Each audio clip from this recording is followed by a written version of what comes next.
Hello students, मी लीना भोसले तुम्हाला estimating and costing हा subject शिकवणार आहे.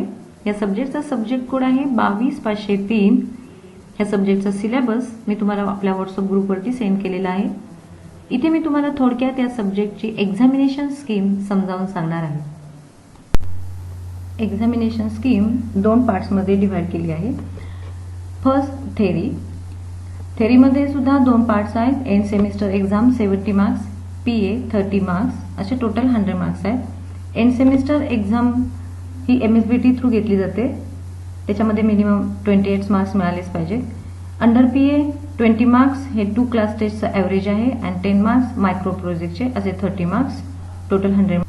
Then practical end semester exam 50 marks ही एक्सटर्नल असते आणि अंडर PA म्हणजेच प्रोग्रेसिव्ह असेसमेंट 50 मार्क्स, असे टोटल 100 मार्क्स. तुमच्या लक्षात आलं असेलच की एस्टिमेटिंग कॉस्टिंग हा सब्जेक्ट 200 मार्क्स आहे. यानंतर मी तुम्हाला आता या सब्जेक्टचं थोडक्यात सिलेबस कंटेंट सांगणार आहे. फर्स्ट चॅप्टर आहे fundamentals of estimating and costing, त्याचं वेटेज आहे 12 marks. Second approximate estimate 6 marks. Third detailed estimate 28 marks. Fourth rate analysis 12 marks.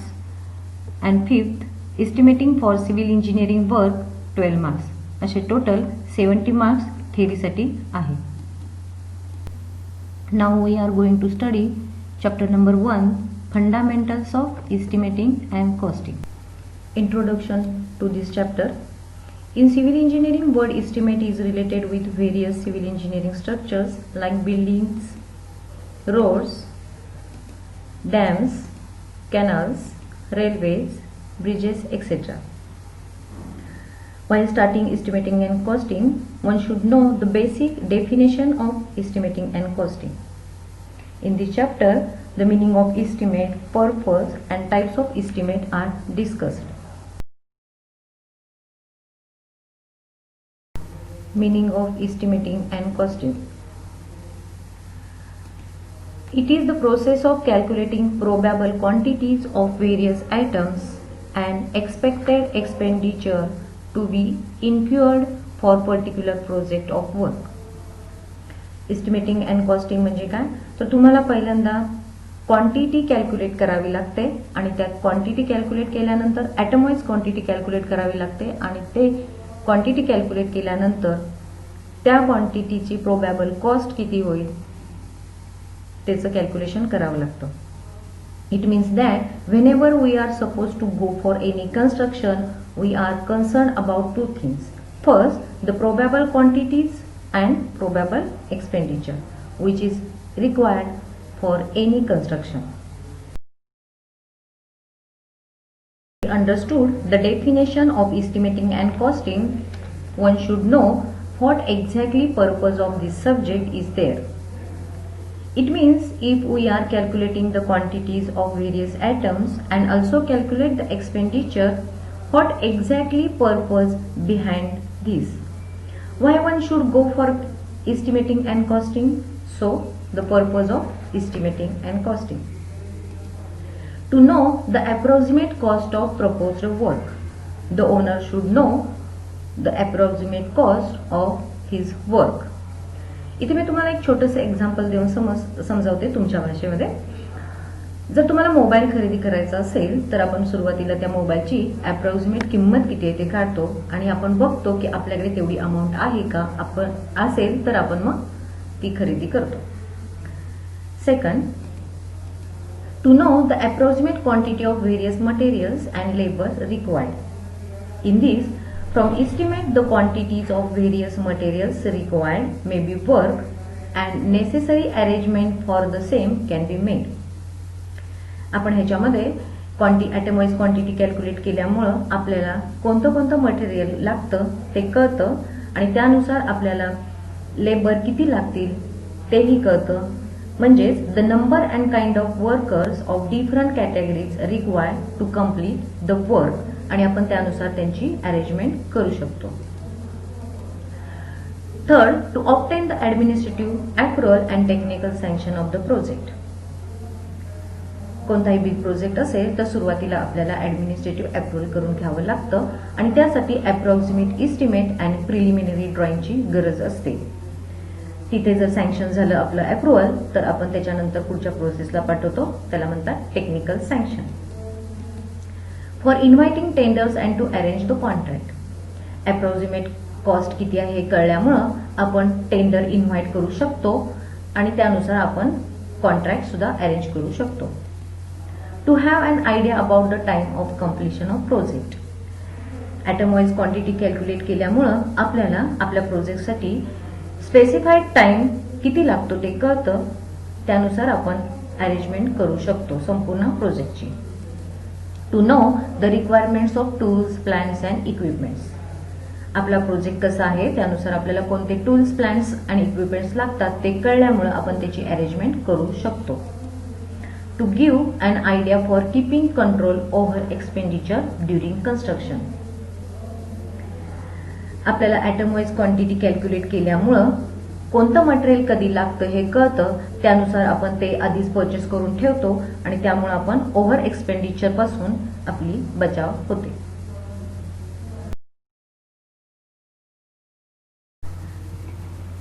Then the purpose of costing. To determine the probable cost of work before execution. आपल्याला आपल्या प्रोजेक्टची प्रोबॅबल cost किती आहे ते काम सुरू करण्याआधी कळते, त्यानुसार आपल्याला अरेंजमेंट करता येते. It helps in financial planning to owner before going for construction. तुम्हाला मी मगाशी एक मोबाईलचं उदाहरण देऊन सांगितलं होतं की आपल्याकडे अमाऊंट किती आहे त्यानुसारच आपण मोबाईल खरेदी करणार आहोत. जर नसेल तर आपण लोन घेऊन तो मोबाईल खरेदी करू शकतो. तसंच costing of various items required for construction of structure is non well in advance and accordingly arrangement of finance can be made. आपल्याला आयटम वाईज कॉस्टिंग सुद्धा कळलेलं असतं, म्हणजे फाउंडेशनसाठी इतका खर्च येईल, सुपरस्ट्रक्चरसाठी इतका खर्च येईल हे आपल्याला आधी कळतं, त्यानुसार आपण फायनान्सची अरेंजमेंट करू शकतो की आता आपल्याला सुपरस्ट्रक्चर करायचं आहे तर आपल्याला इतकी अमाऊंट आपल्याजवळ असणं गरजेचं आहे, ती तयार ठेवणं गरजेचं आहे, तशी आपण अरेंजमेंट करू शकतो. Addition and alteration in planning and designing can be done if costing goes beyond the capacity. जर आपल्या कॅपॅसिटीपेक्षा जर आपलं प्रोजेक्टची कॉस्ट जर जास्त जात असेल तर आपण त्यातला काही पार्ट हा कट करू शकतो किंवा जर कमी होत असेल तर आपण त्याच्यामध्ये ॲड करू शकतो. इथे एक्झाम्पल द्यायचं झालं तर समजा 2 बेडरूम आहेत विथ अटॅच टॉयलेट, एक बेडरूम आहे मास्टर बेडरूम म्हणतात त्याला. जर आपल्याकडे जर कॉस्टिंग कमी होत असेल तर आपण त्यातून टॉयलेट कमी करू शकतो आणि जर आपल्याकडे पैसे उरत असतील तर आपण त्याला अटॅच टॉयलेट करू शकतो. तसेच वरांडाज, बाल्कनीज आपण एक्स्ट्रा प्रोव्हाइड करू शकतो किंवा एक्स्ट्रा. आता आपण काही टेक्निकल टर्म्स पाहणार आहोत. First, administrative approval. For any work or project, it is necessary to take formal acceptance with respect to cost and work is called administrative approval. कोणतेही काम सुरू करण्यापूर्वी आपल्याला कॉम्पिटंट अथॉरिटी, मग ते कोणी असू शकतं, जसं की government, head of department, chief engineer यांच्याकडून आपल्याला एक अप्रुव्हल घ्यावं लागतं की हे काम आपण करू शकतो की नाही, त्याला म्हणायचं administrative approval. For administrative approval, the department send a proposal to government for taking up the work. Administrative approval करून घेण्यासाठी आपल्याला एक प्रपोजल बनवून कॉम्पिटंट अथॉरिटीकडे पाठवावे लागते. ते कॉम्पिटंट अथॉरिटी कुणी असतं, अप्रुव्हलच्या कॉस्टवरती अवलंबून असतं की ते कोण आहे competent authority. After considering all aspects like feasibility of project, financial aspect, government aspect, proposal called administrative approval. तुम्ही जो प्रपोजल पाठवलेला आहे तो प्रपोजल ह्या कामासाठी योग्य आहे की नाही, त्याची एक्सपेंडिचर ठीक आहे की नाही, हा गरजेचा आहे की नाही प्रोजेक्ट, हे सगळ्याचा विचार करून जर असेल तर गव्हर्नमेंट हे आपलं प्रपोजल ॲक्सेप्ट करतं, त्याला ॲडमिनिस्ट्रेटिव्ह अप्रुव्हल म्हणतं. An approximate estimate and such preliminary plans are necessary to explain the proposals are submitted by an engineer department to the administration to obtain administrative approval to take up the work within the sanctioned amount. ह्यासाठी आपल्याला approximate estimate आणि preliminary plans लागतात आणि हे सगळं proposal तुम्ही घेऊन submit करावं लागतं त्या अथॉरिटीकडे. आता एक एक्झाम्पल देऊन इथे सांगते तुम्हाला.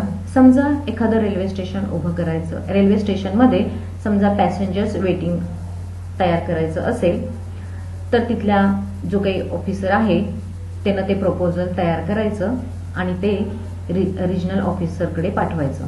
रिजनल ऑफिसर त्याच्यावरती विचार करतो की बाबा तिथे गरज आहे का, गरज असेल आणि तो जो त्याने तिथे कॉस्ट दिलेली आहे तीही त्यानुसार योग्य आहे का याचा तो विचार करतो आणि जर असेल तर ते अप्रुव्हल करतात. यालाच म्हणतात ऍडमिनिस्ट्रेटिव्ह अप्रुव्हल और ए.